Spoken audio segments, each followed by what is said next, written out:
welcome to Tolleson-Mack podcast. As you can see, it's just me and Mr. Brandon Brown today.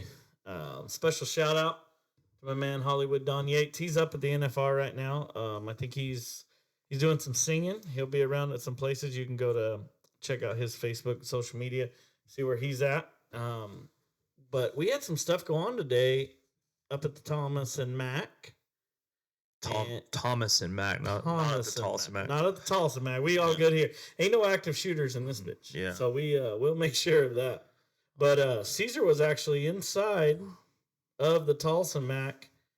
What were they doing? Grand entry practice? Yeah, and first of all, we don't know much of the details yet. I mean, as far as how many people were even shot or if there's anybody dead. Or we heard that the shooter's been shot dead, but we don't know all the details. But our thoughts and prayers go out to everybody. We're just kind of reporting on what we know. Yeah, which ain't much, but and what we know from Cesar is he called us and said, "Hey, man, I'm going live right now. We're inside here, and they've locked us down." And we're like, "Well, what do you mean they've locked you down?" Like he says, "There's an active shooter on the campus." So a lot of people, you don't think of the Thomas and Mack as on a campus. You just think of it as like a stadium where we go once a year in December to rodeo, but it's on a campus. It'd be the same as ASU, right? Yeah, he was for the past yesterday? Yesterday he went over there and he did they broke in the steers. He videotaped all that live on our TikTok, and then he did the back number ceremonies last night. Today he called us and said, "Hey, we're gonna be there 10:30, whatever," and we went live, and he was just doing his live thing, and all of a sudden the security or whatever shut him down, and police came, and hopefully you guys got to watch some of it. There's a lot of people who are watching it. Yeah, I jumped on there and started watching it, and I was texting Cesar and texting Brandon, and we were watching it, and I'm not exactly sure what announcer it was. Kind of sounded like Randy Corley, but I don't know. But he came on at one point and said, basically, the Las Vegas Police Department wants everybody on the dirt, everybody in the arena. So all the families that were sitting in the stands, all around, they were just kind of sitting there watching the grand entry practice. The people that were working there, everybody had to go to the dirt. Oh, wow. So everybody had to get on the dirt. And then Cesar got down, crawled down on the dirt. He was like standing in the heading box. And then a lady came in. I was watching this on her live. And if you guys get a chance, go check out our TikTok, man. This thing's blowing up and it's doing really good. And Cesar's kind of behind the scenes on everything.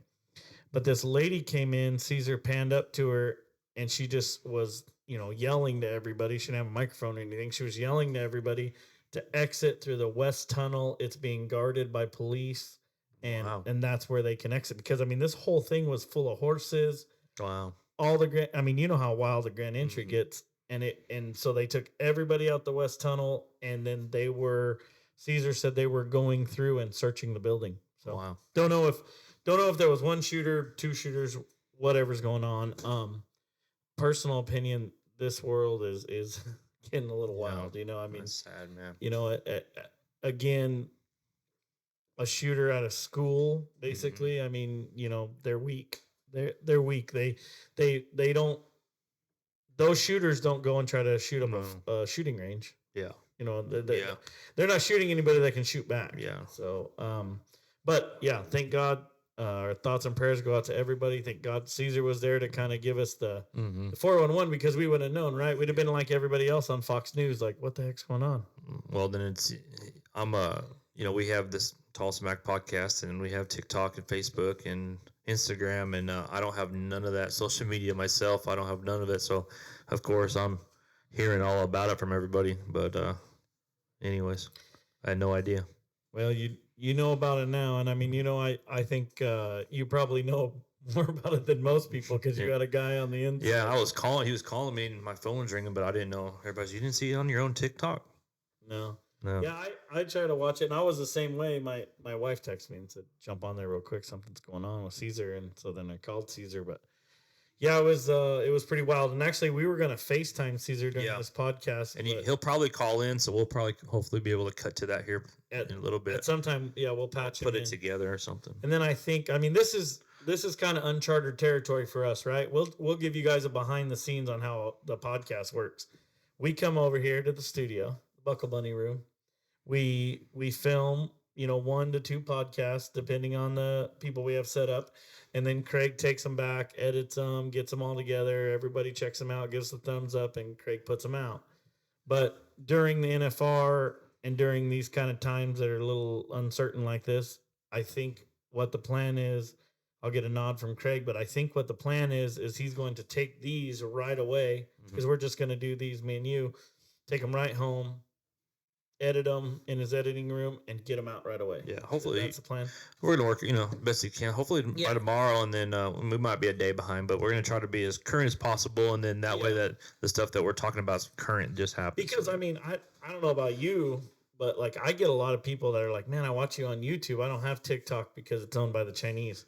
Yeah. So, like a lot of people are just like, "Oh, I watch you guys on TikTok." So, like, all right, I don't watch you on TikTok. I only watch you on YouTube.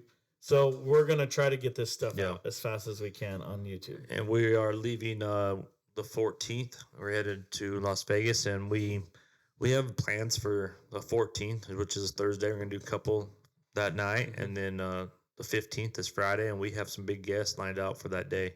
Yeah, I got a big day on Friday. A huge day. I'm very excited about the guests that got us lined up. Some of my all-time favorites, some up-and-comers, and then I got to go to a concert with my wife on Friday night, Parker McCollum. Yeah, my daughter's going to Carrie Underwood one night, and Lainey Wilson. There you go. Yeah. I think, what are they going? Lainey Wilson on Thursday night? Yes, sir. And Miranda on Friday night? Yeah. But man, let's talk about Vegas during the NFR, man. Just not only the Cowboys. I mean, it's a cowboy town, right? The Cowboys are what bring it on. But to me, it's just so cool because there's everything going on there. And this year, the weather's going to be nice. I've been in Vegas before in December where it's snowing. Yeah. Like it's terrible. Wild. But I think the weather's going to be nice. Should be great. Yeah.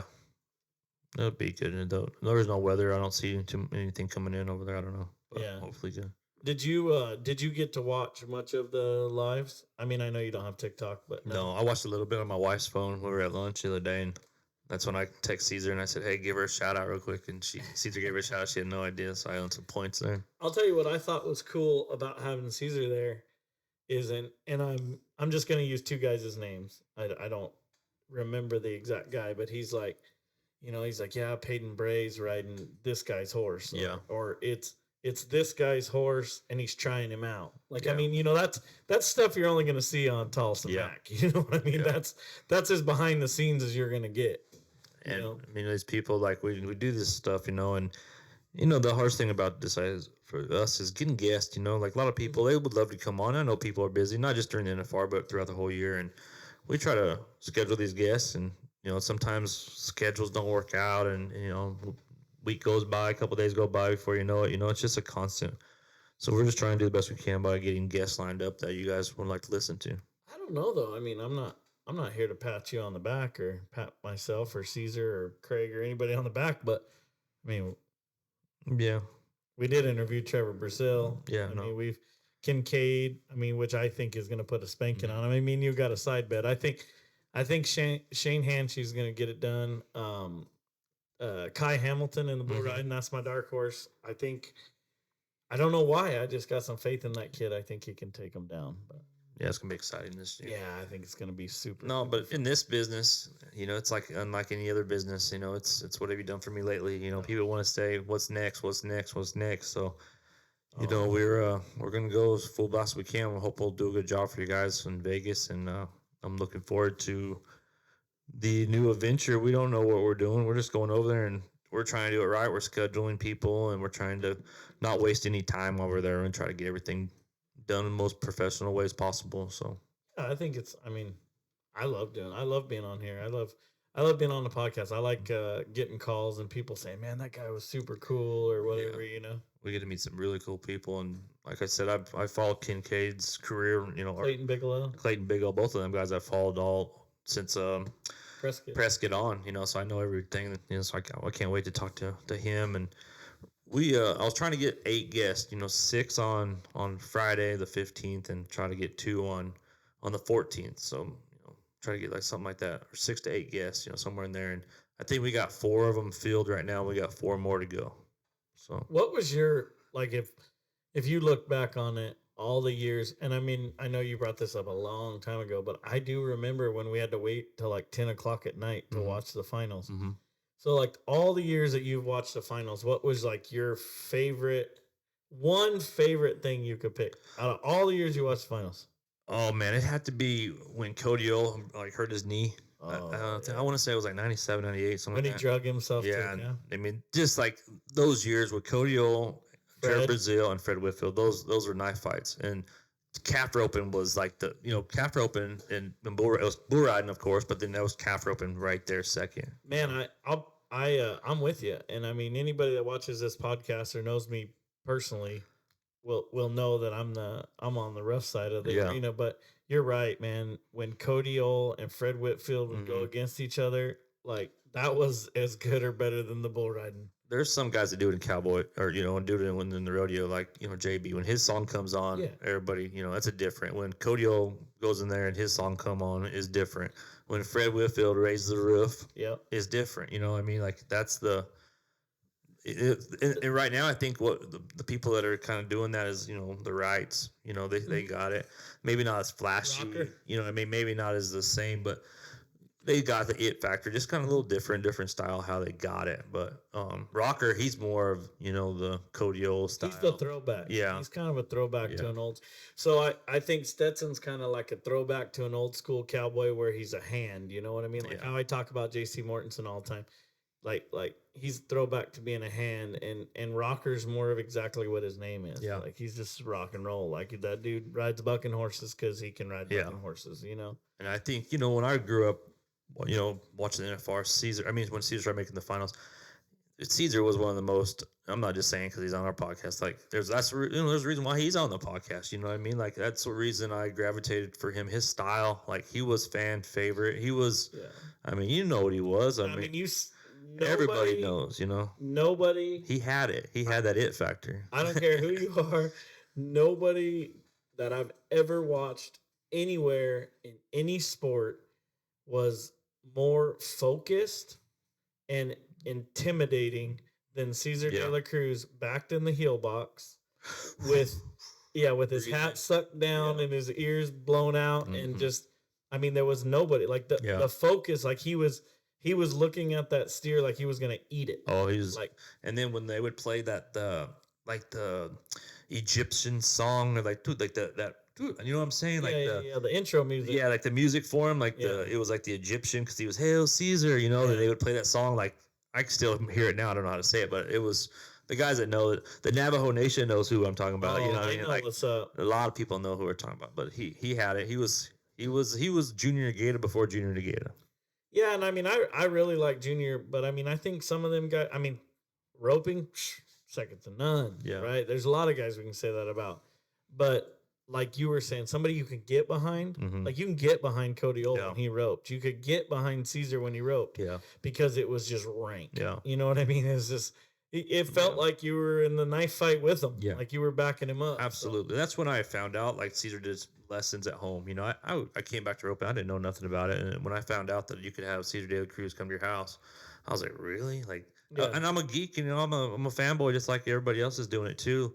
And then I learned the whole scoop of everything. I learned quick, how it works, but more power to them. I mean, that's how it one works. thing I've kind of learned about being on here, man. These dudes are humble. Like Dennis Gates, they claim, and I didn't know this, but they say was the Trevor Brazil before there was Trevor Brazil. Yeah.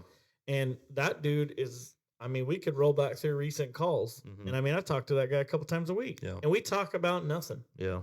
It's like when I call you, we bullshit about nothing. And that's how it is with Dennis. And some of these guys, I think, seem unapproachable. Like the other guy I really think super freaking cool, Dakota Kirkenslager. Yeah. That dude was so cool in Oklahoma. Yeah. After the podcast, he stood around and bullshitted with us more than he did on the podcast. Yeah. But like for me, Bobby Moat, Well, that's cool to meet, huh? I mean, that Yeah. was, that was maybe one of my, Yeah. of course, the Cody thing where he drug himself to the calf, but maybe more so like I loved watching the bullfights. Mhm. Yeah. I loved when it was the Wrangler bullfights and my man Hollywood was in there and just all the guys, everybody that fought in the bullfights. And I'm not taking anything away from bullfighters only or all the bullfighters now, like Coy Kraut, love those guys, you know, Claymore, all of them love them. But it was just a different atmosphere fighting freestyle bulls out of the yellow buck and shoots. Mm-hmm. No, I agree. Something different, you know. I every year I go to the bullfighters only. I've been going like 4 years, 5 years down there, and I've seen some wrecks, you know. And I take my kids and everything. We get front row seats, and I'm like, you guys are fixing to see something right now. Watch this shit. I have my poor kids, but it's fun. We like going to that, and no, it's always a fun time going to Vegas.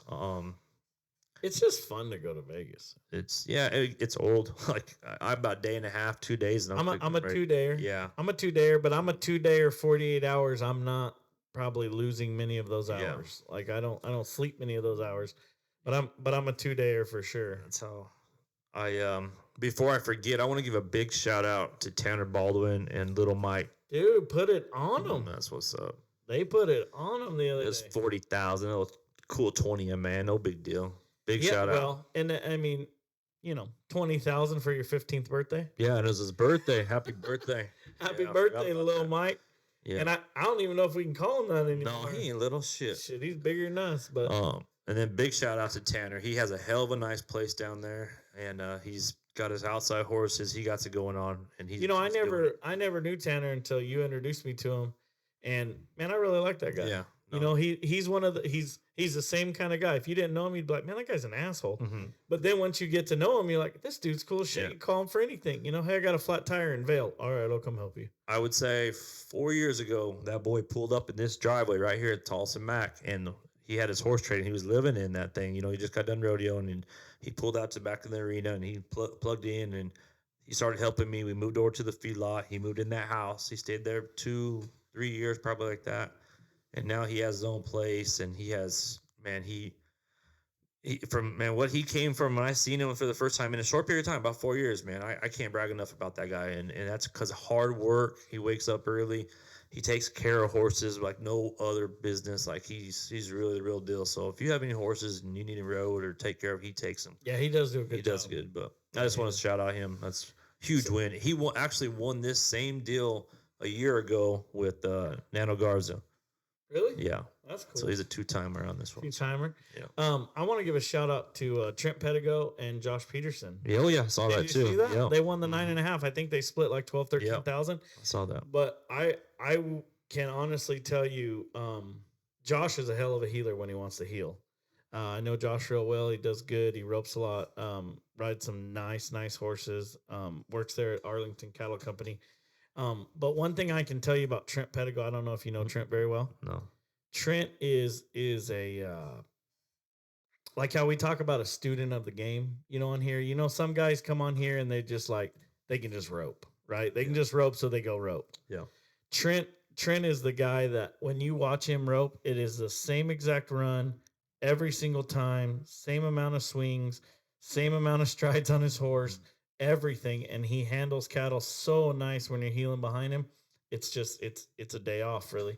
But I that guy doesn't get enough credit because he's super humble and he's really quiet. But if he ever just, you know, if one of these guys called up and said, hey man, I need me a good solid header to go down the road with, I mean, Trent's that guy. Trent's not looking to do that. I'm not trying to get him a job anywhere, but I'm just saying he's that kind of dude. Yeah. Like he could just turn steers. Well, so like he's like Brock Hansen. Mm-hmm. Like, you know, remember when we watched Brock at Oklahoma and it was just lights out every time. Same run. And those healers are really showing their heel horses nice because Brock's handles. That's how Trent is. Yeah. You know, and Trent's a cool dude. That's awesome. So I'm happy that they won. That qualifies them for Vegas. I hope they go up there and kick ass. Yeah, next year. Yeah. Mm-hmm. So I hope they go up there and kick ass. Is that the one that Jason won, the 9.5? No, Jason won the 12. Oh, the 12. Yeah, all right. But the 9.5, it pays a lot of money. Yeah, 9's probably the most, pays more than all of them, I imagine.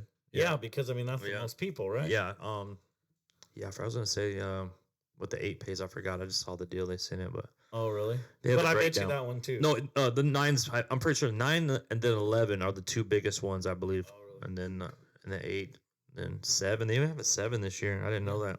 That's cool. Yeah. All right. Well, yeah. I mean, just kind of shout out some Yeah. some of the buddies that Yeah, are for doing sure. good. So, all right. Well, hey, you need to fill that cup. Yep. I need to get a cup. So we'll be right back. Hey, welcome back, Tolleson-Mack podcast. I didn't get a cup, but then I thought about it too. I probably shouldn't be drinking straight whiskey. I got work tomorrow. Yeah. What else you got? You got the top 15 for me? Yes, I'm gonna sir. break it down. Yeah, for sure. I'm gonna break it down. I mean, Caleb Drigger's going in number 1. Shocker. Tyler Wade, number 2. That's who's gonna win the world. Nelson White, number 3. Dustin Anaskiza, number 4. Ooh. Derek Begay, number 5. Coleman Proctor, number 6. Ren Richard, number 7. Hold on. Remember when I said, man, I really like... Manny Driver Vegas legit. Hold on, the driver. Manny's calling me. But remember when I told Chelsea Schaefer, I'm like, yeah, man, that Coleman Proctor seems so cool. He seems chill. She's like, there's a lot of ways to explain Coleman Proctor, and chill is not one of them. So what else? Yeah, he's a comedian, that guy, huh? Yeah. Number 7, Ren Richard. 8, Eric Rogers. He's my guy. That's my guy. That's who I'm behind him. Mm-hmm. Number 9 is that young gun, Tanner Thomason. Number 10, Andrew Ward. Number 11, 2-time world champ. You got to watch this guy, Clay Smith. He's gonna have something to prove this year. I think that he's gonna really try to, do what he can at least. Marcus Terrio, I believe he's a first timer. Clint Summers, he made it healing. Now he's doing it heading. 14th, Jake Clay. 15th, old veteran Luke Brown.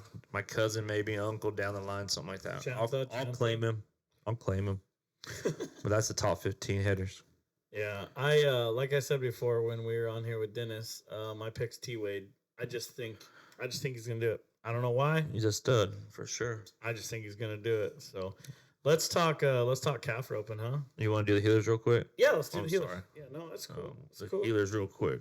All right. World champion, going to number 1, Wesley Thorpe. $172,152. That's a hell. We'll go number 2, Zoe Jr. riding Caesar's horse. Oh man, I gotta. Which one is he riding? Annie Oakley? No. He's riding Lucky Bucky. Lucky Bucky. Yeah, Lucky Bucky. It's on Lucky Bucky. Mm-hmm. Number 3, Coulter Todd. Number 4, Levi Lord. Arizona in the house. Number 5, Logan Medlin. Number 6, our homie, our new good buddy, Jeremy Bueller. He was a hell of a guy. Yeah, that's a cool dude. Yeah, number 6. Number 7 is Paul Leaves. Number 8, Patrick Smith. Number 9, Buddy Hawkins. Number 10, Jake Long. Number 11, Peyton Bray. Number 12, Hunter Kutch. Number 13, Cole Curry. Number 14, Jonathan Torres. And number 15, with a lot to sweat back and forth, but he's there. Ping pong. Mr. Tyler Worley. There you go. I like it. That's them. Yeah, I think, I don't know. I think the team roping's going to be pretty rank. The finals are a funny place. It seems like if they start off hot, like in the round, the whole round's good.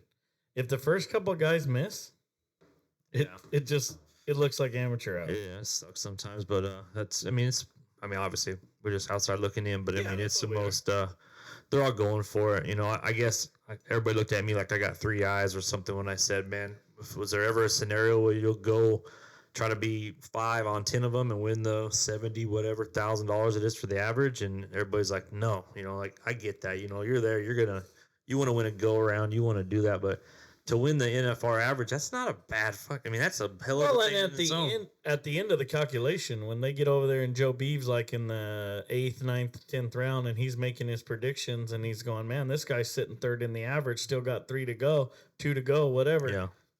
Yeah. 70,000 looks pretty shiny at the end of the day. Because man, those guys can go out there and be 5 something on 10 of them, like clockwork. It's when they miss is because they're trying to be 3-8, 3-4.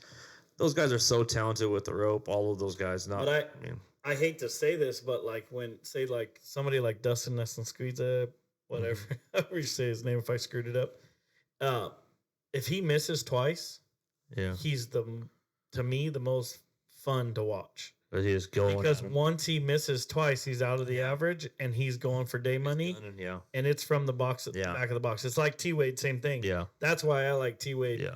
And Cesar touched on it a little bit. Dennis touched on it a little bit. It's like a header crossfire, right? Yeah. They're still in the back of the box, and they got the rope on Absolutely. them. So there's that style which is flashy. I love that style too. There's a time. There's Eric Rogers. And that's why I love Eric Rogers, because I loved when I was growing up. I wrote behind my stepdad Jason Williams a bunch, and I believe him and Jason have a similar style. They get on a short rope, they run up and they use their horse, and that's just the style that we've always did.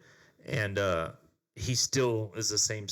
He's the same time as them guys throwing. I was just gonna say that. What's crazy is a guy that'll throw 30 foot of rope, and Eric that'll run up there and rope him. Yeah, his healer gets to rope him so much faster. Yeah. They're even. Yeah, and I wish Cesar was here to correct me if I'm wrong, but in my eyes, because the header's up, he rides his horse so good. He's so quick. He gets on a short rope, but he has so much control when he goes around the corner where the healer can make up that time, where it's not the healer, and not necessarily all the time, but like on a Dustin when he throw a lot of rope, and it's a jerk. There's a hit there. The steer doesn't just roll off there like there's a deal going on right there. So that might take a switch, yeah. So that might take a little bit more time than a traditional kind of set them up. So, there's two styles of how they do it, and they both made the finals. They're both. But Eric's my guy. Yeah, no, I like Eric. Don't get me wrong, but all right, well, cool. Let's go to the calf roping. We talk about calf roping a lot on here. We kind of look at the calf roping horses like the Cadillac of the operation, So Riley Webb sitting first, Shad Mayfield in second, Haven Maggett in third. Haven's won the world before, I know that. Shane Hanchey sitting fourth. Yeah, real quick, Shane Hanchey, legend. That's what I think's gonna win. I'm crossing my fingers. I'd love to have him on the podcast. I don't know if you're watching this tomorrow, but Shane, we'd love to have you on. Not only that, I like Shane Hanchey's approach with his entrepreneurship of how he got his Cajun cuisine going on. Yeah. He's taking it to these different rodeos, and he's using his notoriety and his opportunityism, I guess, to get into these rodeos, to be able to park his truck at these rodeos, and smart. Very smart. That's what you're supposed to do. You know what I mean? Like, that's cool, because where is anybody gonna know Shane Hanchey more than a rodeo? Nowhere. You know what I mean? Like, so. And when I became a fan of Shane Hanchey is the first time I seen him rope at the finals, and I thought, man, why is this a little dude? Yeah, this is a little dude roping calves. Yeah. And he gets down that rope. Everything that Joe Beaver talks about, you'll listen to Joe Beaver talk about, oh, well, they hung their toe in the stirrup for a quarter second too long. And he's not wrong. Yeah. All those little things put together make somebody that's Shane Hanchey's size be a world champion. Mm-hmm. You know what I mean? So I think that's cool. Yeah. So he's sitting fourth. That's cool. In Tucson, I went up there and said hi to him, and I took a picture of his horse and stuff, and he just I don't know, something about him. He has the it. Yeah, he's pretty cool, dude. So he's sitting fourth. Fifth is Ty Harris. Weston Hughes out of Caldwell, Texas. He's sitting sixth. Seventh, Caleb Smith. Eighth, Corey Solomon. Let's talk about him. Yeah. That dude ever starts off in the first, second round and gets hot, it's over. Yeah. It is over. Yeah, he usually doesn't seem to warm up till the later rounds. But when he gets warm, that dude's on fire. So right after him, we got to talk about this guy, our man, Kincaid Henry. Yeah. Man, I can't wait to talk to him. He was a very delight to talk to. Yeah, being young like that. And I'll never forget asking him, Kincaid, what are you going to do after your rodeo? Like, he's like, man, I don't even know what I'm going to do next week. Yeah. He's like, that's a long ways away. I'm like, dude, that is so cool. Don't ever lose that. Yeah, carefree attitude, and obviously he had a hell of a season. I watched him on the Cowboy Channel more. I kept tabs on him and some of the guys that we had on pretty close, and he got hot there right after Cowboy Christmas, and hit some of them big rodeos. He was kicking ass. I texted him when he was on his Canadian run, and I said, "Are you sneaking any calves back?" Yeah. He said, "Not this year." No. So, but he's cool. So after him is going to be Blaine Cox sitting 10th, Bo Cooper sitting 11th, Brushton Minton sitting 12th, John Dausch. Brushton Minton, never heard. Let's talk about John Dausch. Oh yeah, that is a Joe protege of Joe B. Joe B. and he talks highly, highly of John. 14th Hunter Herring, he's done it before for sure. And the man with the biggest name still in the top 15, Mr. Tough Cooper. Yeah, number 15th in the world. So he came in, what did he come in? He came in 11,000 ahead of the 16th place man. Okay. So to these guys, that's a couple rodeos. Anytime you got Tough Cooper in the top 15, you got to watch out. I'm not saying that he can come from 15 and make world title, but he's capable of anybody to rattle off 4 or 5 wins. Well, it's kind of like what I'm saying about T Wade and Dustin. Yeah. Don't let Tough miss a couple calves. Go at him. If he misses a couple, no day money is safe. Yeah, for sure. I mean? So no day money is safe. Let's talk real quick, and then we'll get to some comments. Craig's flagging us down over there because we got some more questions. But let's real quick get and look at bull riding.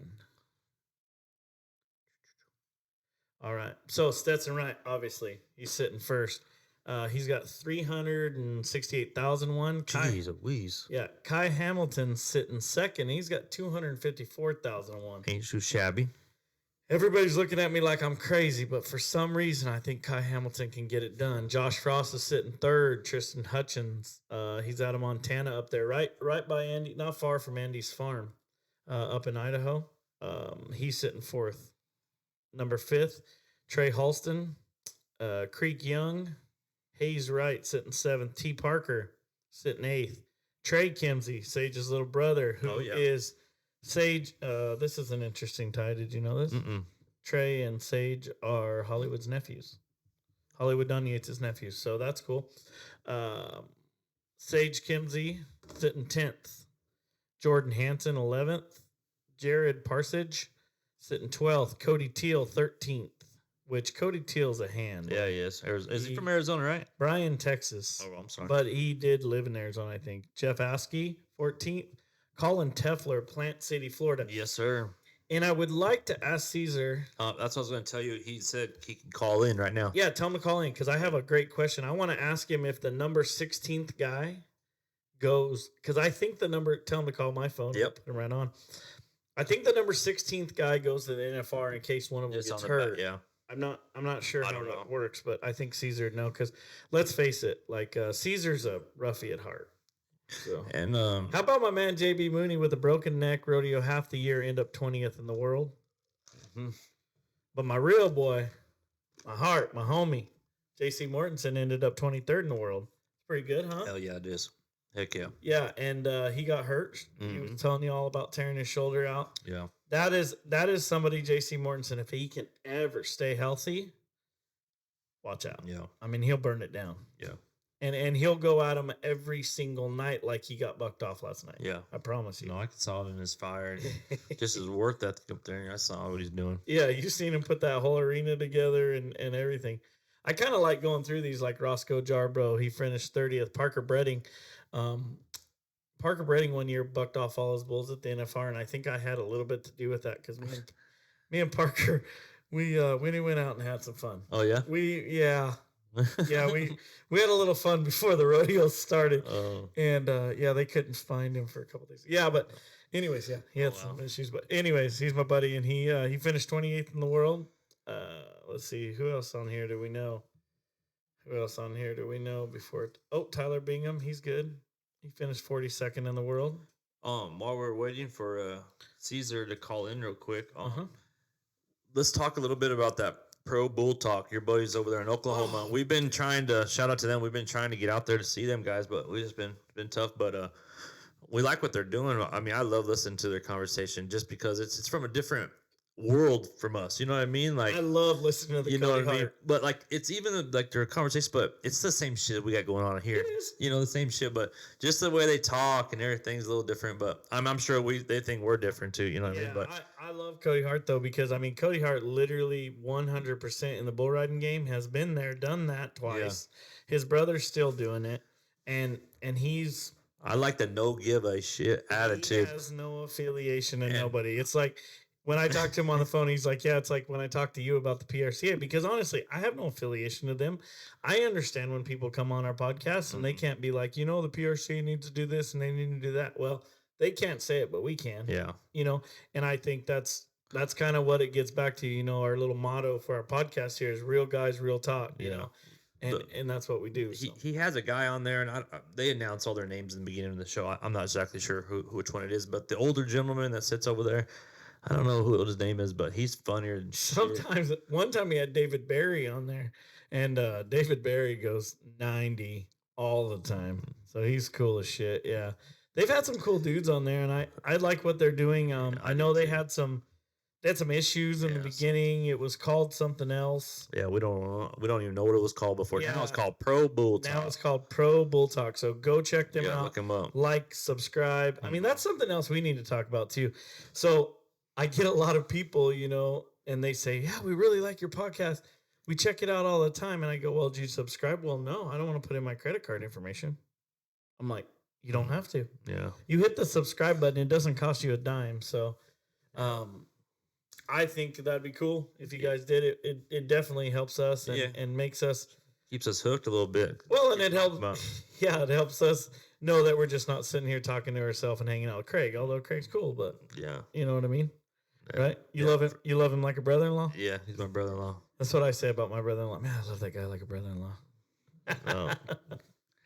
So Cesar just texted he was going to call, but I don't know. Maybe he ran out of minutes. Hey, we're back with the Tolleson-Mack podcast. So we were going to wait on Cesar, but he's in a meeting, I guess. He's in Vegas. Yeah, he's in Vegas. He's in a meeting, but never mind. Cesar de la Cruz. He must be out of the meeting. There we go. Okay, so hold on. Let me see if I can do this right. Cesar.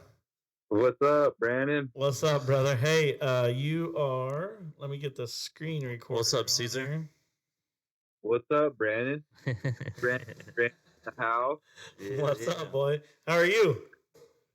Oh man, just kind of what a crazy day. Eventful. Wow. So hey, we're hearing a lot of crazy stuff, and we're gonna let you talk about it. Obviously, more than us, but we're hearing something like maybe canceling the rodeo tomorrow.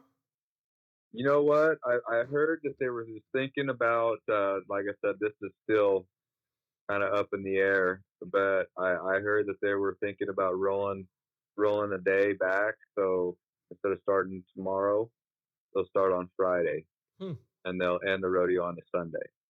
Wow. That's what they're thinking. But there was an active shooter today. They had the contestants in lockdown. It all started when everybody, going about their business today, and I got a chance to talk to a lot of people and a lot of the team roping headers and healers, a lot of the calf ropers today, and we're just great that everybody's in great vibes, happy and like how the NFR should be. Mm-hmm. And we're headed down there to start getting the practice going for the lineup. And I'm filming today. I was going live, and which was awesome. Which is awesome. And all of a sudden they started telling everybody to hustle up and let's get in this arena. And they said nobody leaves the building, which it kind of made everybody a little bit nervous. And you can hear the helicopters flying over the building, and so it got pretty serious right about that time. And we were sitting there for about an hour or so, and then it started getting really serious. They were sweeping the Thomas and Mack building, and there was the SWAT team moved their way into the building there. And I don't know if they apprehended somebody in the building, but it was pretty close to the Thomas and Mack. They had the police department, a really, really awesome lady come down, and she was as calm as possible. But she said, "We're going to have you all move out of the west door of the building, which where the contestants ride in and out of to get into the Thomas and Mack." And like through the bucket chutes. Yeah, where the bucket chute area is, where you go up the tunnel and out of the building. They had that the team roping side of the building. I'm not sure if it's the north or the south, but that whole side of the building is more by the UNLV campus, and they were not letting anybody go anywhere back in that area. It was a crime scene back there, and I think that's why they're thinking about rolling a day. This is real serious because this has never happened to the Cowboys and the rodeo like this. I'm just real thankful that all the the Cowboys were kind of in one little area, and that way, everybody that Lord, thank the Lord that the Cowboys were contained and were able to, like I said, be in one little spot and out of harm's way. So I got a couple questions for you, and some of them I asked you on TikTok, but I'm gonna go ahead and ask you here. So at one point, the announcer, I heard him, and I mean, he was getting very, very. I mean, he was very serious. I guess I can use that term. He was very serious about everyone get on the dirt, get in the arena, get on the dirt. Like everybody was crawling out of the stands. I seen from your live. I mean, obviously we were watching. I was filming live, right? And I was kind of being one of those. I wanted to be up top, kind of just a little bit to overlook everybody. And I felt like maybe he was directing it toward me. Like, no, seriously, get your ass on the dirt. Yeah, he was. They were sweeping the grandstands. They were sweeping the building, and they had the dog SWAT team, helicopters. Wow. There were sharpshooters in the helicopters. Like, this was a very, very serious thing that I got to witness today, and the Cowboys, like I say, were a part of. It was right there. You watched it right there, pretty live. Whenever the police officer stepped down and stuff. Yeah, I was watching it when she told you guys to exit out the west side or whatever. You could hear them screaming up on top. They were telling somebody to get down, and they're apprehending somebody up top. So like everybody's attention was looking up toward that, and there was some ruckus up top, and like I said, there was some of the greatest contestants God created in 2023. You're getting ready to compete for all the Cowboys and Cowgirls to watch, and it was a real eye opener. And just kind of thankful that everybody, like I said, all the Cowboys were kind of hugging each other a little bit today. It's like, man, that's awesome. We're all it brings everything into perspective. Cesar, let me go back real quick. What you said. So what you're saying is like you looked up in the rafters and there was they're apprehending somebody up there. So up top, you look up top. There's catwalk. When you walk into the Thomas and Mack, there's a whole walkway all around the building. It was out in that area right there. So like in the concourse. Oh, okay. Yeah, up. It was. We couldn't see much. There's a lot of screaming. Yeah. But for the most part, they were working pretty hard. The police department, and like when we were leaving, when I went to leave, they told me that the horses, they don't want any horses leave or nobody coming in. If you're going to come in to check your horse, to feed your horse, they want you to walk in and walk in the main gate. The police officers are all kind of around there, so it's going to be real tight security if they do proceed and go on with the rodeo. It'll be real tight security around there. Yeah, imagine. Wow. It just kind of gives me flashbacks of what happened in that concert. You know what I mean? That while back, when that happened, it's a sad situation. I haven't really tuned in. I don't know how many were dead. I know that they're an accident for sure. We just got some news. Cesar, I hate to cut you in here, but Craig just gave me this. Las Vegas Events and Professional Rodeo Cowboys Association announced the cancellation of first rodeo performance scheduled for Thursday, December 7th. Wow, that's a big. Yes, sir. So it was official. Yeah, the PRCA just made it official. So yeah, I mean, a lot of people were kind of looking at this like, man, you guys may be overreacting a little bit, but if there's a group of guys that I know in this world that are pretty tough and some guy with a gun doesn't really scare them, it would be all of you guys there. And I was watching your live very closely, and it was very, very serious. I seen a lot of, I think you were kind of maybe were you by the head? No, you were by the healing box, right? Yeah, I was by the healing box. Yeah. So I seen you by the healing box, and one thing I noticed that I thought was so freaking cool, and I meant to message you about it, But those bulldoggers or somebody was in there. I don't know who was in the heading box, and they had their wives or girlfriends, and they were just tucked up under their arms, like they were keeping whoever was with them very very close because you never know what's going to happen. So Yeah, like I had a phone call from my wife and my mom, and a couple phone calls from some good friends that were worried about it because it was um yeah it was a pretty serious deal, and they were wanting to know like how the Cowboys were doing, and like I said, I didn't know at the time, and I thought it was official that they're gonna just roll the first round to Friday, Yeah. and they're gonna end on a Sunday, and I still feel they're gonna have the 10-day rodeo, but Yeah. tomorrow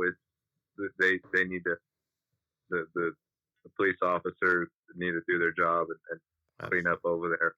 man, and Like I said, but it was a bad deal over there. Absolutely. I want to give you a big shout out, man. Like you were doing great. Like I'm kind of scared that we're gonna lose you to Fox News now because like you were doing good. Like really kind of keeping us abreast of the situation. I'm getting lots of text messages, phone calls, emails, stuff like that. Like, man, are you there? Like, you guys okay? Because I mean, you were doing a great job making sure that we were in the know. And even yesterday, Cesar, being there with breaking in the sear process, that was something to see. And the back number ceremony, that was really cool. We really appreciate your boots on the ground, like you said. That's behind the stuff that really nobody gets to see, No. and real special night. The back number ceremony, you could see some of the expressions and some of the Cowboys and Cowgirls faces when they did get the back number. Yeah. It's like it's like a dream come true.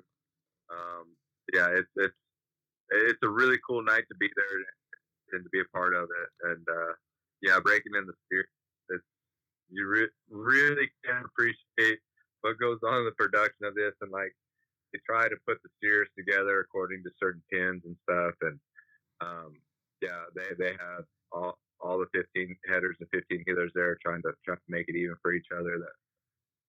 That way, it's like they're trying to compete against each other, but there's a little bit of camaraderie there. Like we want the best man to win, so Right, we're going yeah, to pin up these steers accordingly. Let's have fun out there and put on a show. We just did a little recap while you're gone right now before you came on, and we told the people we had some guests lined up, but we didn't give them any confirmed names or nothing like that.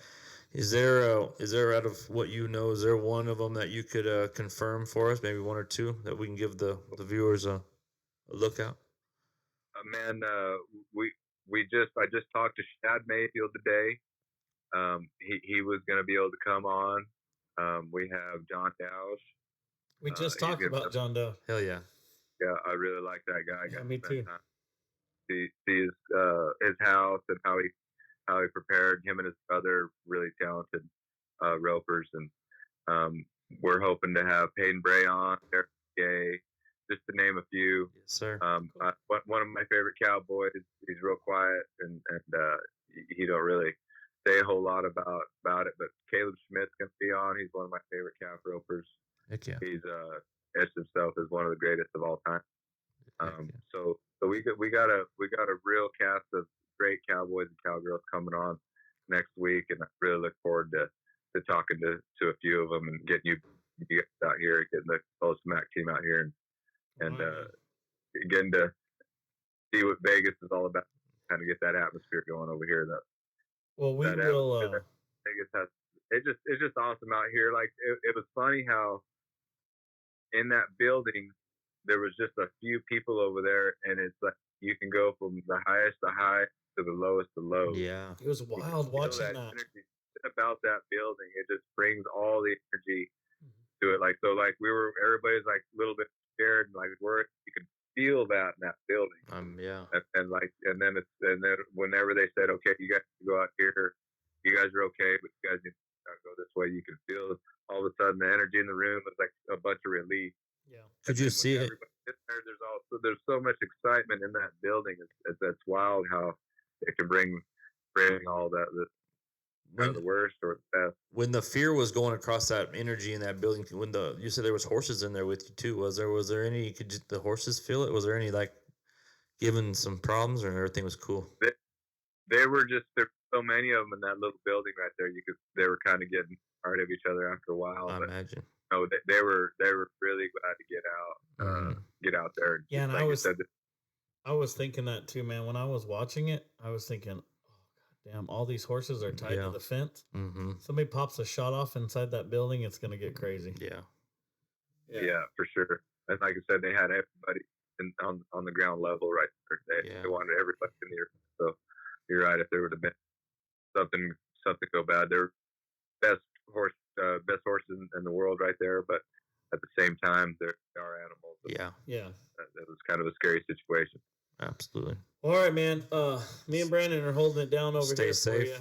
for you. Stay safe up there and keep in contact. And if we need to come in the studio and do something like this again, as you get some of that information, I think the viewers and everybody I was watching today, there was 1,000 people on there watching us. And Shoot, there was like I want to say 10,000 likes. yeah, or hearts or something like that. I mean, it's crazy, but I mean, it's because we were behind the scenes, Yeah, right? absolutely. You were in the trenches, so to speak.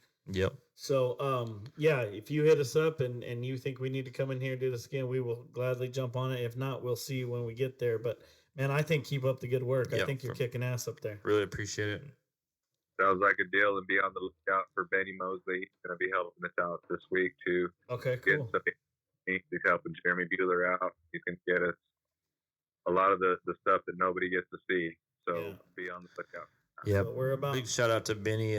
He's gonna help us a little bit right here on this deal, and he's a big help. And AK, I call him Jamie Foxx. Jamie Foxx. He's identical. He's a body double. But all right. Well, you stay safe over there, Cesar. We'll see you. All right. Thank you. Adios. All righty. That's it. See you later.